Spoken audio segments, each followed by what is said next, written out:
সদস্য ছিলেন।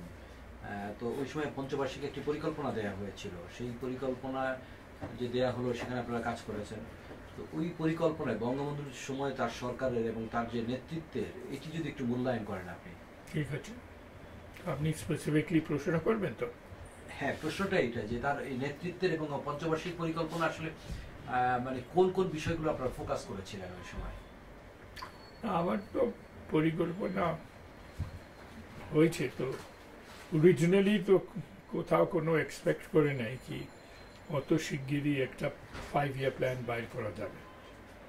আমার মনে আছে কি ওয়ার্ল্ড ব্যাংকের ভাইস প্রেসিডেন্টের সঙ্গে যখন প্ল্যানিং কমিশনের সঙ্গে দেখা হলো, তো আমার চিন্তা ভাবনা ছিল যে উই উইল ডিসকাস কি একটু প্ল্যান তো তৈরি করতে হবে। তো উনি সরাসরি বলে দিয়েছেন কি তুমি তো এখন একটা নতুন সরকার, আর তোমার তো প্ল্যানিং এর 5-year প্ল্যানে তৈরি করে তো কোনো অভিজ্ঞতা নাই, তো তোমার এখন ইমিডিয়েটলি এসব চিন্তা ভাবনা করে কোনো কারণ নাই, অ্যান্ড তোমার ক্ষমতাও নাই টু ডু দ্যাট।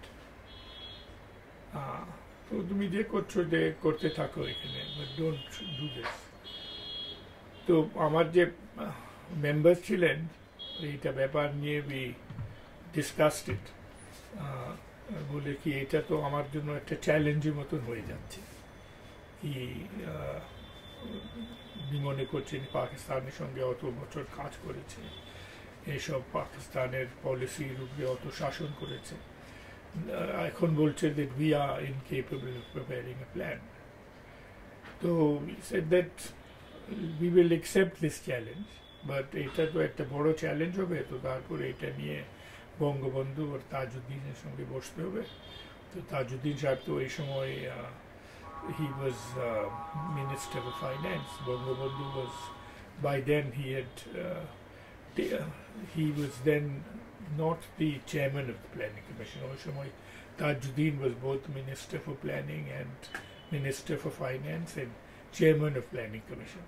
But সব issues of importance আমার ওনার সঙ্গে এখন একটা বসতে, we would get his opinion.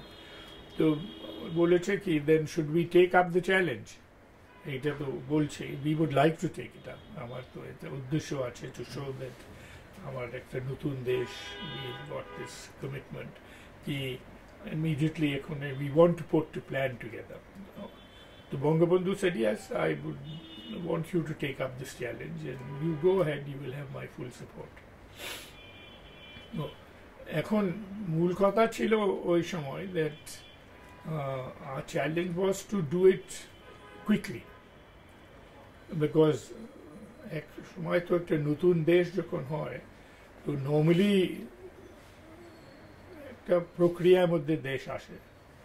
এখন নর্মাল পলিটিক্সের মধ্যে একটা পার্টি ইলেকশন ক্যাম্পেইন করে ক্ষমতা আসে, ওই ইলেকশন ক্যাম্পেইনের সময় we had the opportunity to prepare manifesto for Awami League 1970 election campaign. এইরকম একটা চিন্তা ভাবনা করি, কিন্তু নতুন দেশ তো এইরকম প্রিপারেশনের সঙ্গে আসে নাই, তো কোনো ব্যাকগ্রাউন্ড ছিল না। একটু নতুন দেশের এখন একটা সামনে যদি দেখতে হয় তো what will be the direction the country should take. তো আমার চিন্তা ছিল, we discussed with Bangabandhu and Tajuddin, that এটা আমার সুযোগ হবে কি দেশের সামনে আপনার উদ্দেশ্যটা কি, আপনি যেসব আপনার স্বপ্ন আছে ওইসব স্বপ্ন আপনি একটু প্ল্যানিং মধ্যে আপনি এখন একটু প্রচার করবেন দেশের সামনে, this is what we intend to do. And এখন তো সময় এক বছরের মধ্যে করতে হবে, because everyone is looking for guidance in leadership.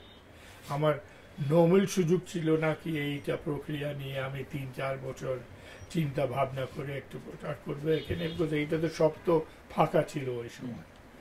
তো উই টুক দিস আপ কি একটা নট অনলি একটা প্ল্যান তৈরি করতে হবে, কিন্তু শিগগিরই তৈরি করতে হবে, নাম্বার 1। নাম্বার 2, পাকিস্তানের ইতিহাসে এই ছিল কি সব ওনার প্ল্যান প্রিপারেশনের মধ্যে বিদেশি লোকের খুব ক্লোজ ইনভলভমেন্ট ছিল।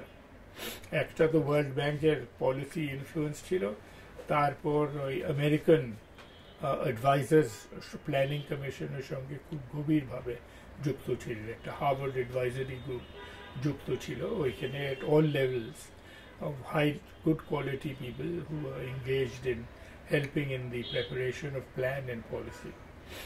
আর আমার উদ্দেশ্য ছিল, বিকজ বঙ্গবন্ধু বিশ্বাস ছিল কি এইটা তো আমার একটু জাতীয়বাদী, তো একটা আমার think that we must have self believe, আপনার এখন একটা ন্যাশনাল কমিটমেন্ট আছে, ন্যাশনাল আইডেন্টিটি আছে। তাজউদ্দিন সাহেব বেশ স্ট্রং সাপোর্টার ছিলেন ফর পলিসি অটোনমি।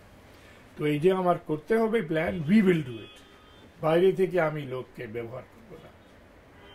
তো this was the first plan in going back to Pakistan of first plan, second plan, third plan, fourth plan, যেখানে কোনো foreigners in the overall making of the plan হাত ছিল না।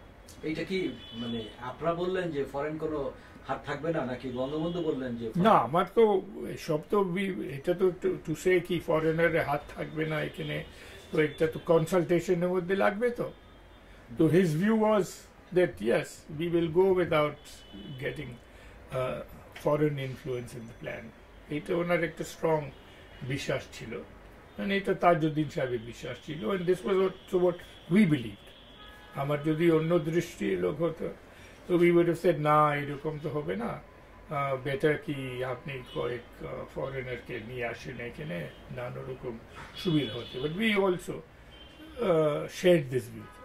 আমার তো ওনার সঙ্গে সম্পর্ক এইভাবে হলো দ্যাট ওনার যে বিশ্বাস ছিল, উই এগ্রিড ফ্রম 6 দফা থেকে কি এইটাকে এখন ইমপ্লিমেন্ট করা যাবে এখানে।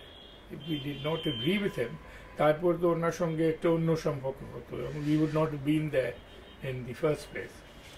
তো এইখানে be because we agreed with him, we could go along with it, otherwise আমার তো অত ইন দ্যাটস সাহস হতো না। But we thought that yes, we are getting the full support of Prime Minister. This is what he wants. This is what I think we want to prove that we can do. We will produce a plan and we will then present it to him, and he will then make this into his own plan. উনি কোন কোন বিষয়গুলোর উপরে focus করতে বলেছিলেন ওই সময়, অথবা আপনারা কোন কোন বিষয়ে ফোকাস করেছিলেন পঞ্চবার্ষিকী পরিকল্পনা? আমার তো কয়েকটা ইম্পর্টেন্ট ফিচার ছিল derived from the Constitution, for 4 principles of the Constitution. একটা তো কি it should be a socialist plan. Socialist মানে একটু socialist তো একটা খুব নানা রকম ইন্টারপ্রিটেশন আছে, বাট বাংলাদেশের কনটেক্সটের মধ্যে আমার দেশের জন্য কি এটা সাধারণ লোকের পক্ষে হবে। We will not create opportunities for inequality to emerge in any big way. তো এইভাবে এখন একটা প্ল্যান তৈরি করতে হবে, এইভাবে প্রতিষ্ঠান দাঁড় করতে হবে কি এখন যে মালিকানা আসবে, একটু সাধারণ লোক একটু অংশ নিতে পারবে এখানে, এই মালিকানার মধ্যে আমার ইনসেন্টিভ স্ট্রাকচার থাকবে, it will be to encourage them. তো এই এখন একটা প্ল্যানের এখন একটা উদ্দেশ্য ছিল। তো এই যে সমবায়ের আইডিয়াস, তারপর ওয়ার্কার পার্টিসিপেশনের আইডিয়াস, ওয়ার্কারের ওনারশিপের আইডিয়াস, এসব we could incorporate this as objectives of the plan. আমার তারপর আরও এসব আইডিয়াস ছিল কি জমিনদারি তো বাংলাদেশে খুবই কম সুযোগ ছিল ওই সময়, বাট ছিল। বাট আওয়ার আইডিয়াস কি ওই জমিন, চাষের জমিন will be much more democratically distributed. তো এই যে একটা ল্যান্ড, একটা সিলিং থাকবে, তারপর ওই সিলিং এর উপরে জমিন আছে ওইটাকে বিতরণ করে একটা সমবায়ের মধ্যে ওইটা এখন একটা অ্যাগ্রিকালচারাল সিস্টেম চলবে। কিন্তু বঙ্গবন্ধুর তো চিন্তা ভাবনা তো ওই বাকশাল আমলে তো আরও র্যাডিক্যাল হয়ে গেল। ওই সময় না ঠিকই আছে, বাট আমার মনে হচ্ছে কি ভবিষ্যতে আরও চিন্তা ভাবনা করতে হবে। তো উনি তো তারপর আরেক পথে ওই তেভাগা পথে চলে গেলেন কি ওই জমিনের ফসল এখন 3 ভাগ করে, তারপর যাদের জমিন আছে 1 ভাগ পাবে, তারপর যে চাষ করে 1 ভাগ পাবে, আর সরকার 1 ভাগ পাবে। যে তেভাগা আন্দোলন বি এই কেন্দ্রগুলো হলো। আর তারপর এটা জমিন জায়গা জায়গা যখন আমার গ্র্যাজুয়ালি সুযোগ হয়, তো তারপর একটা কোঅপারেটিভ সিস্টেমের মধ্যে এখন একটা চালাতে হবে এখানে কি। তারপর এই কোঅপারেটিভের মাধ্যমে নানা রকম যে একটু বড় জমিদারের সুবিধা আসছে এখানে কি। এখন একটা ইকুইপমেন্ট যে লাগবে, তারপর মার্কেটিং এর সুযোগ লাগবে, তারপর প্রাইস সেটিং এর সুযোগ থাকবে, সব কোঅপারেটিভস এর মধ্যে যদি করতে হবে তো ছোট কৃষক এটা একটু ফসল পাবে। তো এইরকম আইডিয়াস আমার যে তারপর তো আরো জায়গা জায়গা যেখানে সাধারণ লোককে মোবিলাইজ করে ওনাকে তারপর এখন একটা কাজ করাতে পারে এখানে। আমার ফর এক্সাম্পল রুরাল রোডস যদি তৈয়ার করতে হবে, তো এইভাবে তৈয়ার করতে হবে কি লোকাল মানুষকে একটু মোবিলাইজ করে উনি লেবার ডোনেট করবে এখানে। তারপর সরকার ওই যে সিমেন্ট লোহা এসবের টাকা পয়সা দিবেন, কিন্তু লোকাল পার্টিসিপেশন সব প্রজেক্টের মধ্যে থাকতে হবে এখানে কি। সাধারণ লোক এসে উনি এমনি চাকরিও পাবেন এখানে, তারপর ওনার নিজের একটা পার্টিসিপেশন থাকবে। তো এটা এইরকম কয়েকটা আরো পাওয়ার ডিস্ট্রিবিউট করা বিষয়টা, পাওয়ার ডিস্ট্রিবিউট করা আর অর্থনীতিকে অংশ নেওয়ার সুযোগ এখন একটা ডেমোক্রেটাইজ করা আমার উদ্দেশ্য ছিল প্ল্যানের মধ্যে। কিন্তু ওই যে পঞ্চবার্ষিক পরিকল্পনা সরকার বাস্তবায়নের ক্ষেত্রে সরকারের যে কাঠামো ছিল, সেই কাঠামোতে এটা কতটুকু উপযোগী ছিল ওই সময়? না, ওইটা তো প্রবলেম উইথ কাঠামো হলো কি, কাঠামোর যখন লোক দেখে তো দুই লেভেল থাকে এখানে। একটা তো কি আমি ফাইন্যান্সিয়াল রিসোর্সেস আমি অ্যালোকেট করছি এখানে। ফাইন্যান্সিয়াল রিসোর্স অ্যালোকেশনের সমস্যা যে হলো ওই সময় কি, ঠিক যে আমার plan preparation we began roughly August 1972, or we presented plan to the cabinet প্রায় September 1973, এক বছরের মধ্যে যেরকম আমি ওনাকে ওয়াইদা দিয়েছে। and we challenged World Bank যে আমার চ্যালেঞ্জ ছিল that we will give you a plan in one year, you think we cannot make it? We did it in 1 year. কিন্তু ওই সময় মনে থাকবেন কি এই রামাদান যুদ্ধ হলো মিডল ইস্টে, ওই সময় পুরো পৃথিবীতে world prices began going up. তেলের দাম, তারপর তেলের দাম থেকে আর সব কমোডিটিসের দাম, তারপর আর সব ইম্পোর্টের দাম। তো যেসব আমার প্ল্যানের হিসাব ছিল as to what you would be needing as resources, সব তো তছনছ হয়ে গেল because of the complete change in the world situation. তো এইটা নিয়ে তারপর by the time you would have had the opportunity to revise that plan and implement it, তারপর তো 1974-এ তো একটা তো কি আন্তর্জাতিক একটা সংকট চলছে, তারপর তো আমার বন্যা হলো ওই সময়, and then তারপর তো ইউএসএ চাপের উপরে আমার ওই ফুড ক্রাইসিসের সংকট হলো, যখন উনি ওই কিউবার আমার ট্রেডের ব্যাপার নিয়ে ওরা ফুড এড বন্ধ করে দিয়েছে ওই সময়। তো তারপর you then had the crisis of the famine. তো এই সবকে এখন একটা তারপর এমার্জেন্সি রেসপন্সেসকে করে তারপর প্ল্যান ইমপ্লিমেন্টেশন প্রক্রিয়া could not really begin till about 1975, and then তারপর রিকভারি প্রসেস অফ সংকট থেকে upward trajectory of economic growth, তারপর ইনভেস্টমেন্ট যে আমার উদ্দেশ্য ছিল resource mobilisation which was not coming had begun to come in over there, ওইটা ইমপ্লিমেন্টেশন। তারপর তো ওই সময়ে তো তারপর ওনার হত্যা হলো। না, এই যে আমেরিকা যে তার মানে খাদ্য প্রত্যাহার করে নিয়ে গেল, যেটি করার কথা ছিল কিউবার কাছে সম্ভবত পাট বিক্রি করার কারণে, এইটাই কি একমাত্র কারণ, নাকি বাংলাদেশ তার সমাজতন্ত্রের দিকে ঝুঁকে পড়েছিল সেটাও একটি বড় কারণ হতে পারে? এইটা তো পাবলিকলি তো এইটা কেউ বলবে না কি আপনি এক লাইনে পলিসি নিচ্ছেন এখানে, তো আমি আপনার ফুড এড বন্ধ করে দিবেন এখানে। বলেছে কি আমার এই কারণে করছে কি আমার আইনের মধ্যে লেখা আছে কি যে কিউবার সঙ্গে ট্রেড করে ওনাকে আমার ফুড এড পাবে না এখানে। বাট কয়েকটা আমার প্রমাণ করেছে ওনার সামনে, নুরুল ইসলাম তো ওনার সঙ্গে এটা ব্যাপার নিয়ে নেগোশিয়েট করেছে কি না। কয়েক দেশে তো আপনি তো এটা ওয়েভার দিয়েছেন। ইজিপ্ট তো ওনার বেশ ফ্রেন্ডলি দেশ ছিল ইউএসএ, ওই সাদাত, তো তারপর ওনার এখন একটা খুব ফেভারের মধ্যে ছিল ওইখানে। তো ইজিপ্টকে কিউবার সঙ্গে আমার থেকে আরো বেশি এড ট্রেড ছিল, but they permitted that trade to continue, ওনাকে তারপর ফুড এডও দিয়েছে।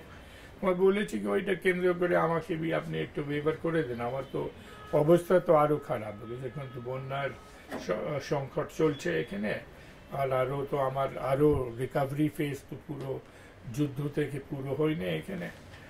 But they stuck to this end they said আচ্ছা ঠিক আছে তুমি বন্ধ করে দাও ট্রেড, এটা আমার রাজি হলেন। বাট ওইটা যথেষ্ট ছিল না, বলে কি তোমার শিপমেন্ট বি যে হয়েছে ওইটা বি শেষ করতে হবে, ওইটা তো 6 মাস নষ্ট করে দিয়েছে এখানে। তো এটা মানে কি যে কিছু ওনার উদ্দেশ্য ছিল, ওই উদ্দেশ্য মে হ্যাভ বিন আদারওয়াইজ। আমার তো এরকম তো প্রমাণ পাই নাই, বাট মিয়ারলি ওই ট্রেডের ব্যাপার নিয়ে উনি একটু চাপ দিচ্ছেন। আমারও সবসময় সন্দেহ ছিল, আমি কয়েকটা আর্টিকেল লিখেছি, ওইটা ওই ক্রাইসিস অফ এক্সটার্নাল ডিপেন্ডেন্স আমার বই আছে, ওইটার মধ্যে দিয়ে আমি এইসব কাহানি লিখেছি এখানে। দ্যাট ওনার এই সরকার ওনার জন্য একটা অপছন্দ সরকার ছিল, এন্ড সো কত ওনার ইচ্ছা ছিল কি ওই চাপের মধ্যে রাখবে, কত কিছু আরো উদ্দেশ্য ছিল, এইসব তো আমার সুযোগ হলো না to explore that in any detail. ওই বঙ্গবন্ধু ফরেন এইড নিতে চাইতেন না? না, বঙ্গবন্ধুর এই দেখো তাজউদ্দিন সাহেবের ফরেন এইডের স্ট্রং বিরোধী ছিলেন। বঙ্গবন্ধু ছিলেন কি আমার ফরেন এইডে আমি বিরোধী নাই, কিন্তু আমি ফরেন এইডের উপরে যে বলে কি স্ট্রিংস অ্যাটাচড এড আমি সহ্য করবে না।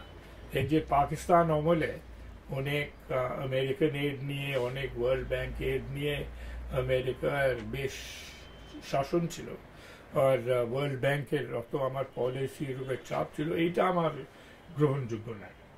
তো I will take it without conditions. আচ্ছা, কিন্তু আপনারা এই পঞ্চবার্ষিকী পরিকল্পনা করার সময় মানে দাতা সংস্থা এবং যারা ডমিনেট করতে চায় বিভিন্ন বিদেশি সংস্থাগুলো, মানে তাদেরকে কিভাবে হ্যান্ডেল করেছেন ওই সময়? We did not give them any patta in the policy making process. এইটা আমার definite feature of planning commission ছিল ওই সময়, দ্যাট যেভাবে পাকিস্তানের সরকারের উপরে বিদেশি ইনফ্লুয়েন্স ছিল, এইটা আমার গ্রহণযোগ্য হলো না। আমাকে যখন ওয়ার্ল্ড ব্যাংক এলো প্রথমবার, আর তারপর আমি বুঝেছি কি don't think we are Pakistan, আমার এখন তো একটা যুদ্ধ করে একটা নতুন দেশ জন্ম হয়েছে এখানে, we will be very firm in the way we manage hour policies. তো উনি বলেছে ঠিক আছে অলরাইট, আমার যখন রেজিডেন্ট রিপ্রেজেন্টেটিভ বসাবো এখানে, আমাকে একটু বেশ সুযোগ দিয়েছে কি আপনি বলেন who would you like to see over here? এটা খুব কোনো দেশকে এইরকম একটা সুযোগ দেয় না, and he need not even be a bank এর একটা কর্মচারী। তো আপনার চিন্তা ভাবনা করে নরওয়ে থেকে আমার লোককে ধরে নিয়ে আসলাম, একটা ডক্টর ইউস্ট ফালেন্ট, এই বিআইডিএস সিপিডি মতন ওনার একটা খুব বড় রিসার্চ প্রতিষ্ঠান ছিল। উনি 1960s-এ প্ল্যানিং কমিশনে অ্যাডভাইজারি কাজ করেছেন, তো ওনার এখন এই দেশের অর্থনৈতিক সমস্যা একটু খুব আইডিয়া চিন্তা ভাবনা করে। বাট আমার প্রথম চিন্তা ছিল কি আমার এক ব্যক্তিকে বসাবো এখানে যে কোনো সুপার পাওয়ারের সদস্য নাই। নরওয়ে এক দেশ আছে যেখানে এখন একটা ছোট মিডল লেভেল, এখন একটা ইউরোপিয়ান দেশ যাদের আমার পলিসি চাপ দিয়ে কোনো প্রয়োজন নেই, এইরকম যদি আমার এক ব্যক্তিকে নিয়ে আসতে পারে তো that will work, and we work with him. আমার বেশ সুযোগও দিল, এবং সুবিধা হলো টু ওয়ার্ক উইথ হিম। আচ্ছা, আরেকটা বিষয়, ওই সময় একটা যুদ্ধ বিধ্বস্ত দেশ, তা বন্যা হয়েছে, এরপরও মানে আপনারা বলছেন যে ওই সময় গ্রোথ রেটটা অনেক অনেক ভালো হয়েছিল, মানে 74-এ। এটি কিভাবে সম্ভব ছিল হয়ে? না, গ্রোথ তো শুধু এগ্রিকালচার থেকে আসে নাই, বিভিন্ন সেক্টর থেকে। তো আমার শুরু থেকে যে সমস্যা ছিল কি 1972 তো সব আমার কারখানা বন্ধ ছিল। আমার তো most of the industrial sector তো পাকিস্তানের ওবাঙ্গালির হাতে ছিল মালিকানা। এই যে সব প্রাইভেট সেক্টর কথা বলে, বাঙালি প্রাইভেট সেক্টরের অংশ তো খুব সীমিত ছিল। একটা তো PIDCS ছিল, সরকারি ইন্ডাস্ট্রি, প্রায় 30%, তারপর প্রায় 50% ওবাঙ্গালির হাতে ছিল, আরও বেশি ওইটা। আর লোকাল স্থানীয় লোকের হাতে তো 10% থেকে কম ছিল ওই সময়।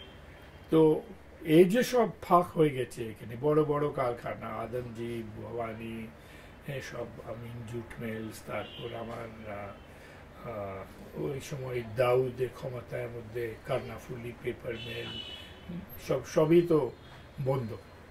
তো ওই সবকে রিভাইভ করা, ওই ন্যাশনালাইজ করে সরকারের ক্ষমতার মধ্যে দিয়ে, তারপর শুধু প্রফেশনাল লোককে ওইখানে ম্যানেজমেন্টে বসায় এখানে, এটা সব ভুলে গেছে এখন। কি বঙ্গবন্ধু বলেছে কি, এটা যদি আমাকে চালাতে হবে তো প্রফেশনালকে দিয়ে চালাতে হবে এখানে। এটা তো কি আমার দলের পন্থীকে আমি বসাবো, এটা তো কোনো কথা না, এটা তো আমার দায়িত্ব টু রান দিস ওয়েল। তো ওনাকে বসাইছে ওখানে। তারপর ওইটা ইন্ডাস্ট্রিজকে এখন একটা নিয়মের মধ্যে নিয়ে আসবার, একটা আইন মধ্যে একটু চালাতে হবে, তারপর কমিটিং রিসোর্সেস সুযোগ দেওয়া এখানে, তারপর লেবার আনরেস্টকে একটু সামলাতে হবে এখানে। To then began to revive production. তো জায়গা জায়গা যখন বন্ধ ইন্ডাস্ট্রিকে অন করে, আউটপুট ওয়াজ বিং রেজ, তারপর GDP বাড়বে। তো তারপর যখন আমার এগ্রিকালচারাল সেক্টরের একটা রিকভারি আসবো, আমার ফার্টিলাইজার চলে যাচ্ছে ওইখানে, তারপর আমার টিউবওয়েলকে রিঅ্যাক্টিভেট করে যাচ্ছে এখানে, তারপর মার্কেটিং সিস্টেম, তারপর রাস্তাঘাটের তৈয়ারি হচ্ছে কি মালপত্র ওইখান থেকে নিয়ে আসবে। All these then were contributing to increasing output from 73. তো একটা প্রোগ্রেসিভলি এখন একটা আউটপুট গ্রোথ ছিল। তারপর বন্যার সময় there was a problem, ওইটা রিসেশন হলো, তারপর ইন্টারন্যাশনাল ক্রাইসিসের জন্য এখন একটা রিসেশন হলো, যেখানে সব আমার যে ফার্টিলাইজার আমি ওই তো $10 টানের মধ্যে, $50 টানের মধ্যে নিয়ে আসছি এখানে, এখন দাম $150 হয়ে গেছে এখানে। তো সবের আমার তো চাপ ছিল, এটা তো আমার তো এক্সপোর্ট কেপেবিলিটি তো খুব দুর্বল ছিল, ওই এক কমোডিটি পার্ট ছিল, ও পার্টের আন্তর্জাতিক বাজার বেশ সংকটের মধ্যে পড়ে গেল ওই সময়। তো ওই সবকে খুব কেন্দ্রীয় করে দেন আবার আউটপুট রিভাইভাল হলো, এন্ড GDP এর গ্রোথ বাড়লো।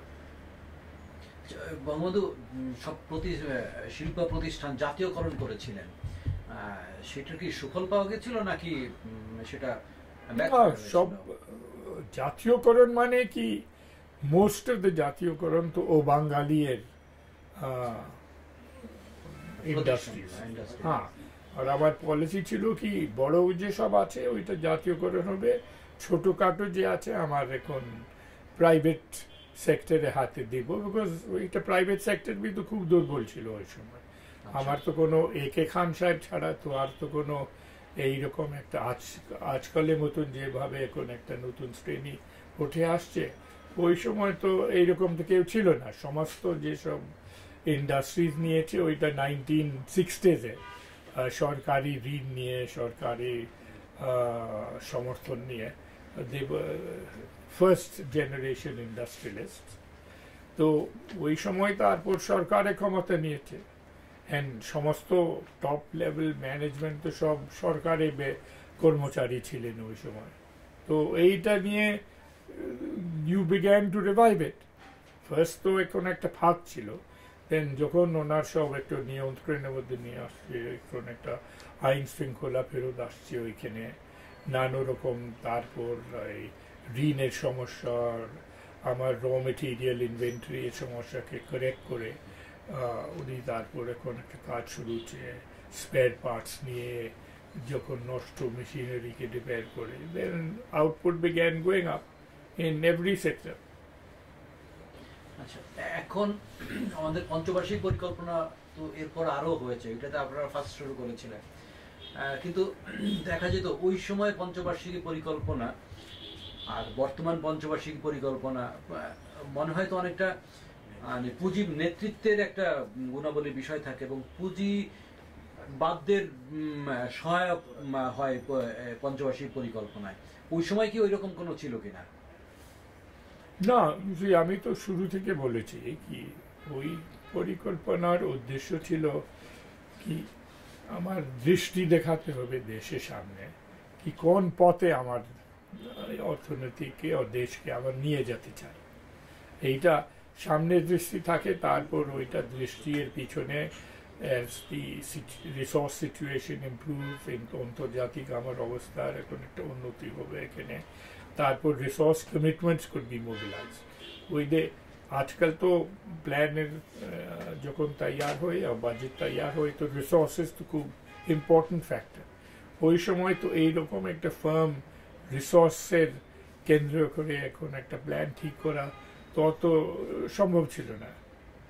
তো আমার পয়েন্ট ছিল কি laying down A vision for the country, যে বঙ্গবন্ধু এর নিজের এখন একটা যে স্বপ্ন ছিল এখানে of the type of society wanted, যে আমার কনস্টিটিউশনের 4 প্রিন্সিপালের মধ্যে এখন একটা প্রচার হলো এখানে, ওইটা কেন্দ্র করে we wanted to lay down কি সব দেশে করতে হবে, প্রত্যেক সেকশনে কোন ডাইরেকশনে নিয়ে যেতে হবে যদি আমাকে এখন একটা স্বপ্নকে বাস্তবায়ন করতে হবে।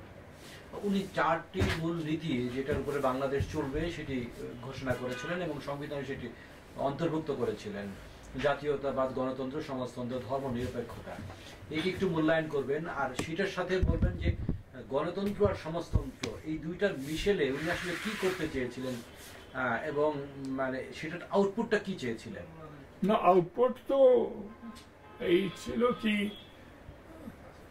বিনা গণতান্ত্রিক সমাজতন্ত্র হতে পারে না, বিনা সমাজতান্ত্রিক গণতন্ত্র হতে পারে না। ওনার এখন একটা সেন্ট্রাল অ্যাজাম্পশন ছিল, বিকজ দুই যে আছে, একটা সাধারণ লোককে একটা সুযোগ দিচ্ছে। গণতন্ত্রকে মানে কি সকল এখন একটা ইলেকট্রাল প্রক্রিয়ার মধ্যে এখন একটু যুক্ত হয়ে একটু সরকারকে উনি একটু বসাবে, that is the central element. এইটা তো ওই সময় ইতিহাস ছিল না, অভিজ্ঞতা ছিল না, কি যাদের পাশে টাকা পয়সা আছে, যে লক্ষ লক্ষ টাকা, এখন তো আজকাল তো কোটি কোটি টাকা খরচ করে উনি তারপর ইলেক্ট হয়ে চলে আসবেন। ওইটা কোটি টাকা যদি না থাকে তো ইলেকশনে অংশ নেওয়ার তো কোনো সুযোগও হবে না এখানে। তো ওনার বিশ্বাস ছিল কি যদি সাধারণ লোককে আমার ডেমোক্রেটিক প্রক্রিয়ার মধ্যে আনতে হবে, আর এটা আমার এখন একটা অল্টারনেটিভ নাই। কারণ হচ্ছে কি আমার সাধারণ লোক তো যুদ্ধ করেছে, মূল যে এখন একটা রক্ত গেল, মূল যে ওনার ঘর বাড়ি সম্পদে ক্ষতি হলো, ওইটা তো সাধারণ লোকের হলো। তো ওনাকে তারপর এই সরকারকে দিয়ে চালাতে হবে এখানে, ওনাকে চালাতে হবে। তো তারপর যত কিছু সুযোগ ওনাকে দেওয়া যায়, এটা কি তারপর আমি তো এখন একটা ছোট শ্রেণীকে আমি একটু বেশি সুযোগ দিয়ে কি উনি তারপর এখন একটা বড় লোক হতে পারে এখানে, ওনার সাধারণ লোককে বলে কি আপনার সব একটু বসে থাকে এখানে, তারপর ভবিষ্যতে আপনার অবস্থা বদল হয়ে যায়। এটা তো একটা একটা মুক্তিযোদ্ধায় পড়ে এইরকম তো একটা সম্ভব ছিল না। তো এইটা ওনার দৃষ্টি ছিল। এইভাবে আমার যদি পরিকল্পনা করতে হবে, এখন একটা দেশের সামনে দৃষ্টি দিতে হবে এখানে, তো এই টাইপ অফ দৃষ্টি উচিত হবে। এটা কি মানে জেনারেল পিপলকে পাওয়ার ওটা জেনারেল পিপলকে আমার এখন একটা এম্পাওয়ার করা দিয়ে আমার এখন একটা পলিটিক্স চলবে আর আমার ইকোনমি চলবে। আচ্ছা, আরেকটু বিষয় যদি বলেন, চারটি যে মূলনীতি উনি করেছিলেন সেটা যদি একটু মূল্যায়ন করেন আর একটু। দুইটা তো আমি কেন্দ্রীয় করে বলেছি, ধর্মনিরপেক্ষতার একটি বিষয় ছিল তার মধ্যে। ওইটা উপরে আই কুড নট, ওই প্ল্যানের মধ্যে আমার অত সুযোগ ছিল না। ওইটা তো মোস্টলি এখন একটা কনস্টিটিউশন তারপর আইন এন্ড যেভাবে সরকার পলিটিক্স করেছে ওইটা দিয়ে নিরপেক্ষ ইমপ্লিমেন্টেশন বেশি ছিল। আর আমার প্ল্যান কনটেক্সটের মধ্যে এইটাকে কেন্দ্র করে অত সুযোগ হলো না। শিক্ষাটার ফোকাস আপনারা কতটুকু করেছিলেন? খুব ইম্পর্টেন্স দিয়েছেন। আমার তো ওই সময় তো বরকতে খোদার কুদরতি খোদার কেন্দ্র করে তো একটা এডুকেশন কমিশনের একটা পলিসি হলো, তো তার ওনার অনেক আইডিয়াস দিয়ে কেন্দ্র করে we made that into a central piece of our educational sector plan. মানে সেটা কি আপনাদের এই পঞ্চবার্ষিক পরিকল্পনার মধ্যে ওইটা? না, আমার অনেক যে রেকমেন্ডেশন ছিল we could incorporate that. মানে কি ধরনের রেকমেন্ডেশন গুলো ছিল? এইটা আমার সরাসরি আমার স্মরণে আসবে না, বিকজ ওই সেক্টরে ওই সব আমার কলিগ মুশারফ হোসেন সাহেব মেম্বার ছিলেন ওইখানে, তো আমার নিজের কোনো স্ট্রং মেমরি নেই। এটা তো 50 বছরে তো কাহানি। তো এর বাইরে যে কি ডেভেলপমেন্ট কোনো প্ল্যান কি মানে করা হয়েছিল কিনা? এটা তো পঞ্চবার্ষিক পরিকল্পনার যেমন আপনার দেশের অবকাঠামোগত যে ডেভেলপমেন্ট সব তো বিধ্বস্ত হয়ে গিয়েছিল আপনার। না, তো ফার্স্ট ফিউ ইয়ার্স তো সবই তো প্রায় রিকভারি এন্ড রিকনস্ট্রাকশনের মধ্যে আমার বিনিয়োগ ছিল, আর সীমিত রিসোর্সেস নিয়ে। তো বেসিকলি তারপর আমার যে সেক্টরের এখন যে অরিজিনাল ওয়ার ড্যামেজ ছিল ওনাকে এখন একটা রেস্টোর করে তারপর ওইটা কেন্দ্র করে আমার কাজ হলো ওইখানে। আরেকটা বঙ্গবন্ধুর শেষের দিকে উনি আরেকটা মানে যুদ্ধের কথা প্রায় বলতেন যে আমার দুর্নীতিবাজদের বিরুদ্ধে এখন যুদ্ধে নামতে হবে, আমার যারা চোরা কারবারি তাদের বিরুদ্ধে যুদ্ধে নামতে হবে, চাটার দল এদের বিরুদ্ধে নামতে হবে, এবং এইটার একটি তিনি মোবিলাইজেশন করতে চেয়েছিলেন।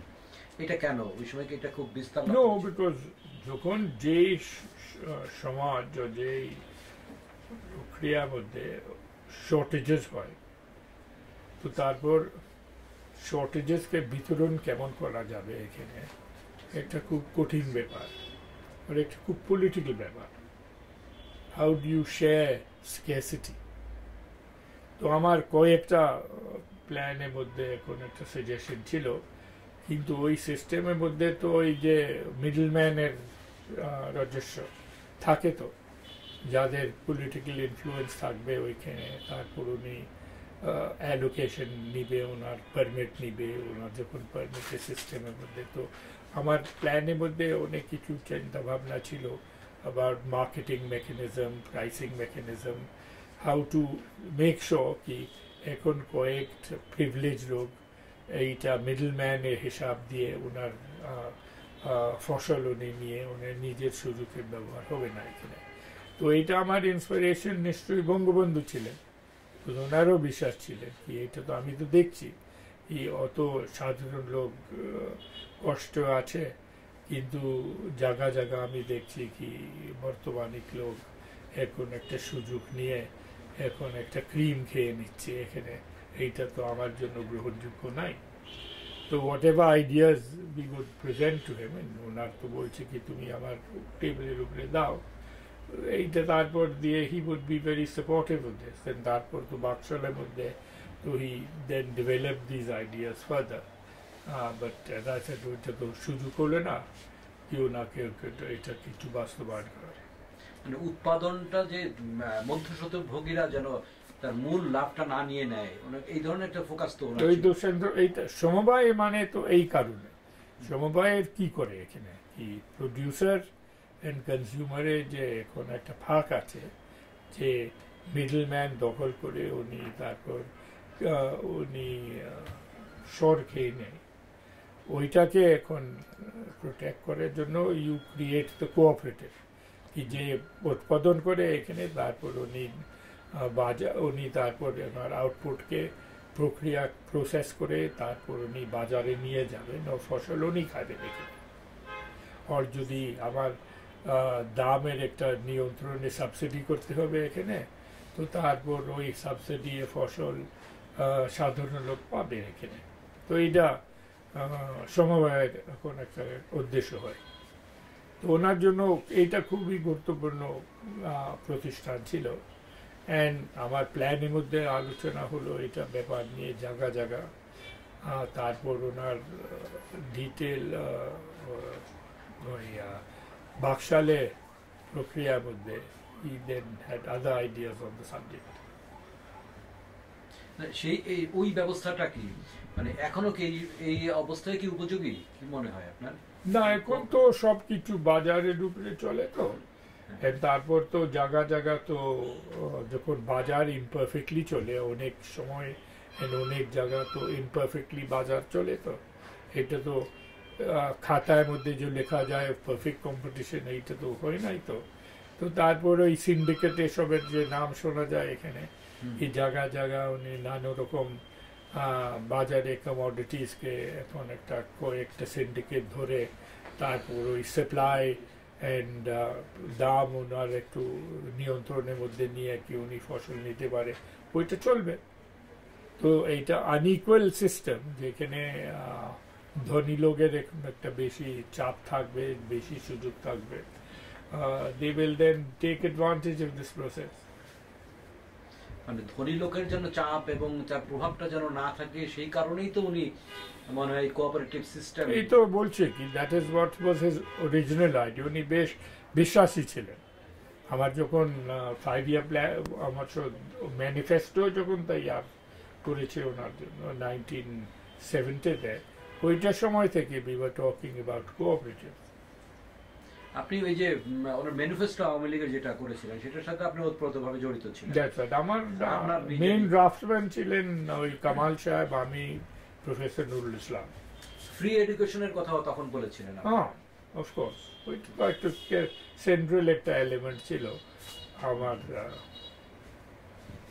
সেটা কি মানে সম্ভব ছিল ওই অবস্থায় ওই সময়ের জন্য?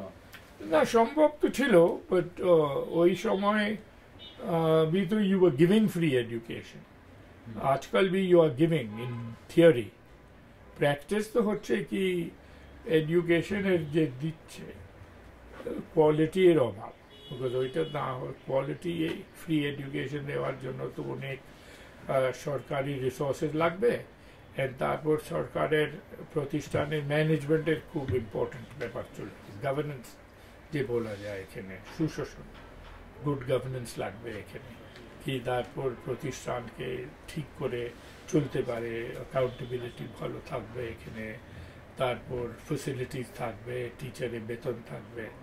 এখন তো সব জায়গায় যখন এইসব ব্যাপার ঠিক করা যায় নাই, তো তারপর টিচার আসে, তারপর উনি পয়সা দিয়ে চাকরি পায়, তারপর ওনার পয়সা দিয়ে চাকরি পায়, তো তারপর টিউশনে দিয়ে ওনার টাকা বিনিয়োগকে তো ফেরত নিয়ে আসতে হবে এখানে, তো বেশি ওইখানে সময় যায়, তো তারপর স্কুলের সময় তো বাচ্চাকে দিতে পারেনি এখানে, তো তারপর সরকারি স্কুলের কোয়ালিটির উপরে তারপর একটা চাপ পড়ে।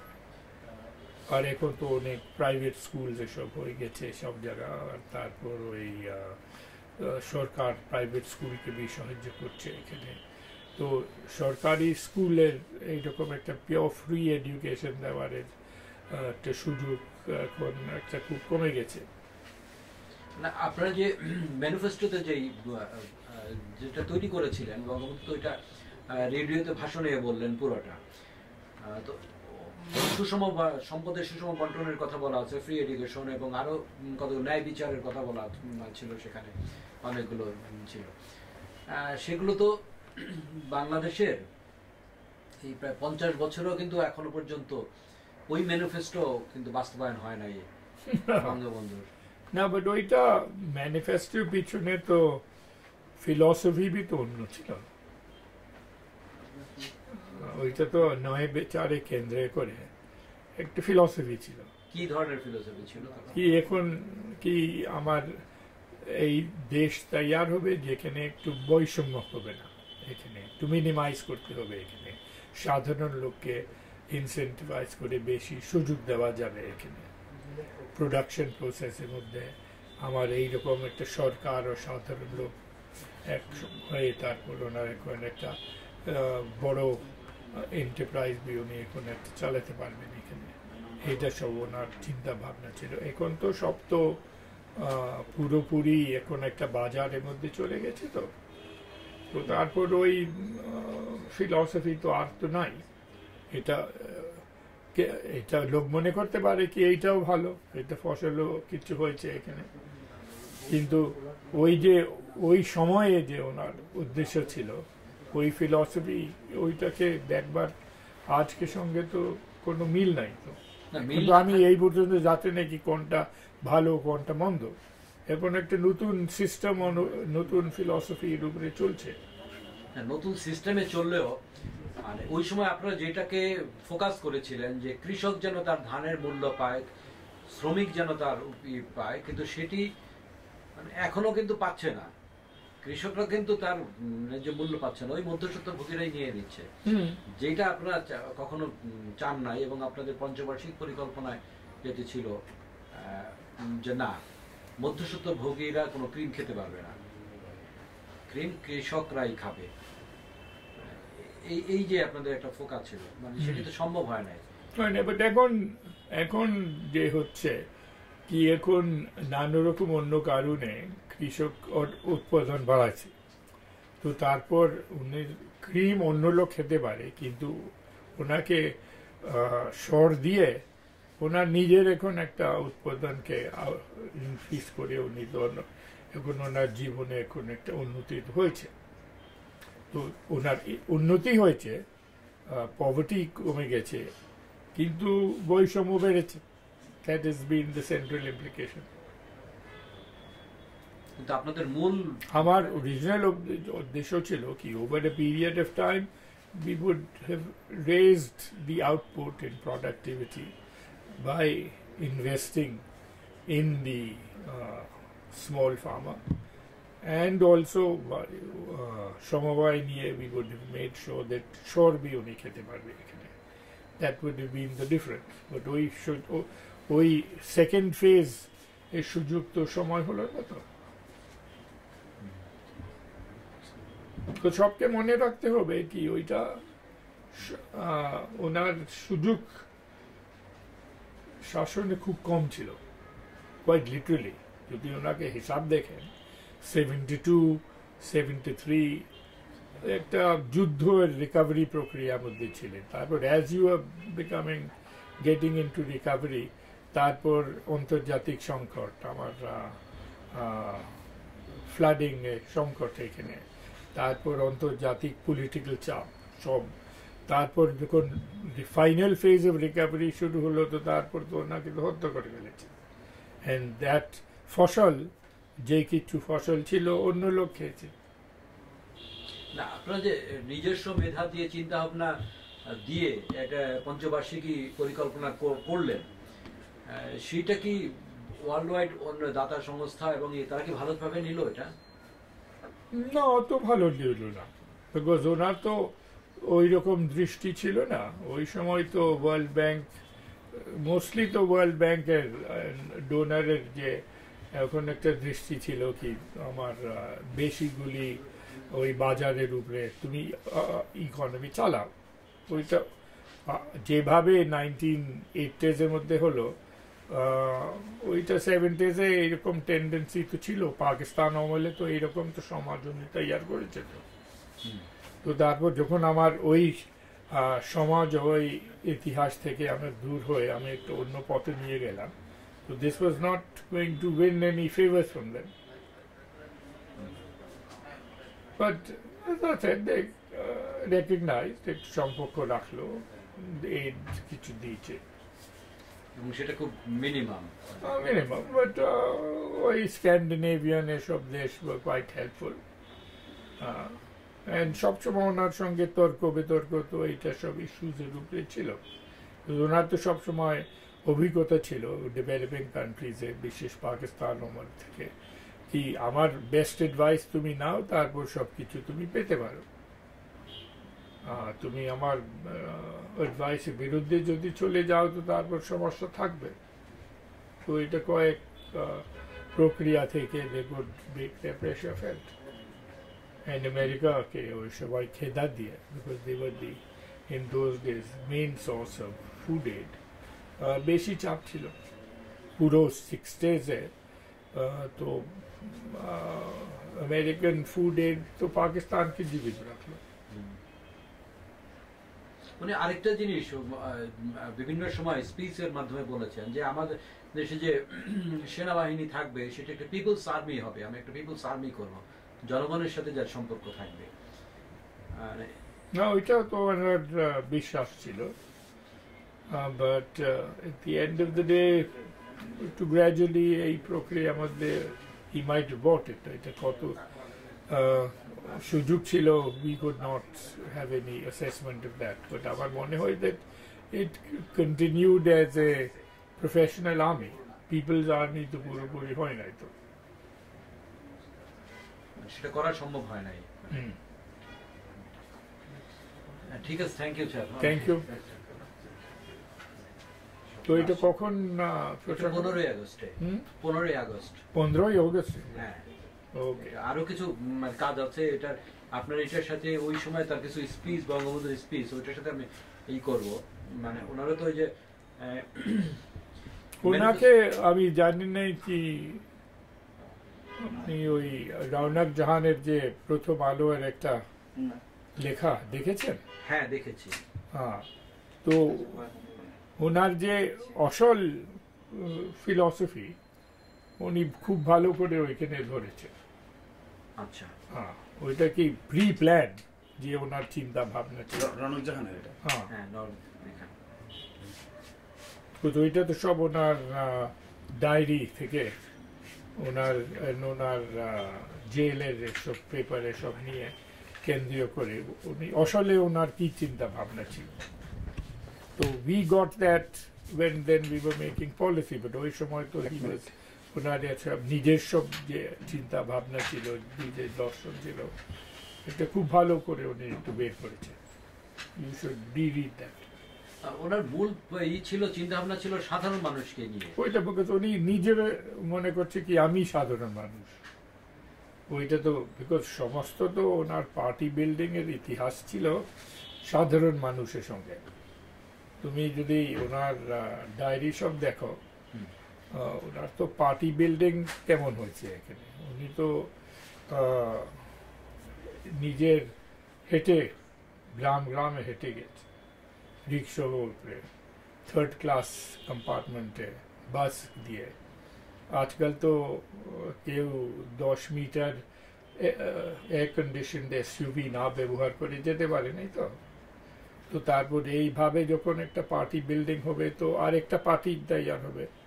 উনি তো তারপর গ্রামে ঘুরে এইরকম কষ্ট হয়ে তারপর ওই চায়খানার মধ্যে নিজের কৃষকের, শ্রমিকের, ছাত্রের সঙ্গে বসে বলবে কি এইটা তো এখন একটা বাস দিয়ে নেমে আসছে, আবার চায়ের দোকানে আমার সঙ্গে বসে আমি ওনাকে সঙ্গে ফ্র্যাঙ্কলি কথা বলতে পারবে এখানে।